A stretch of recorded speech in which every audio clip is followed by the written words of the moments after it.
Today's video is called Why I Will Never Own Another Chevy 12 bolt, and this is a quick explanation of why and what to look out for on a 12 bolt.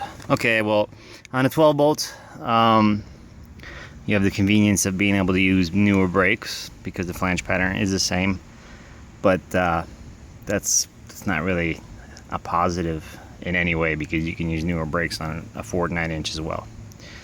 Alright, so I got the rear cover out of my 12 bolt, pull the axles out, C-clip axles, and here's why I will never own another 12 bolt. In fact, this one is getting replaced with a 9-inch as soon as I can put one together.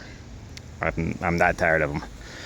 Okay, so on a 9-inch or a Pontiac 10 bolt, the axle bearings have their own race. So when you ruin a bearing, they let's see if I can get that. Okay, see these metal flakes? Anyways, so when you ruin a bearing on a bolt-end axle instead of a C-clip axle, if you stop quick enough, you unbolt the axle, you pull it out, you press the old bearings off, including the bearing race, and then you press new ones on. There's no risk of damaging your actual axles. On a 12 bolt and a Chevy 10 bolt, your axles are the race. So the moment you ruin the bearings, you will start ruining your axles. Now this one right here isn't as ruined, but it's ruined. And this one's completely destroyed after a couple hundred miles. I was faced with the option of either getting my car towed to Lincoln, Nebraska, because I was on my way from Portland, Oregon, which if you're somewhere in the middle of Utah, that's not going to happen. Or just ruin a $300 pair of Moser axles and just keep trucking. So, as I said, ladies and gentlemen, last 12 bolt I will ever own. I'm sick of them.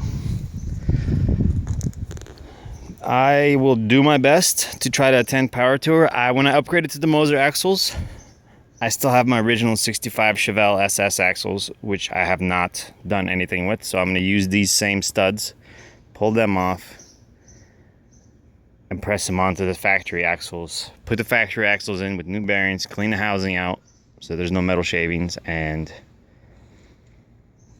go to North Carolina, pick up the 69 Charger, hopefully at least attend roadkill nights in Kansas City. But that may not happen either. So,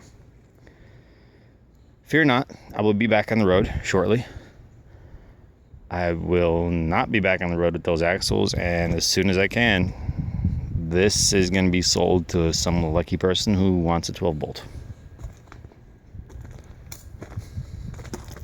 Yep, like I said, all it takes is one piece of tiny metal, start eating the bearing up, and the bearings are hardened.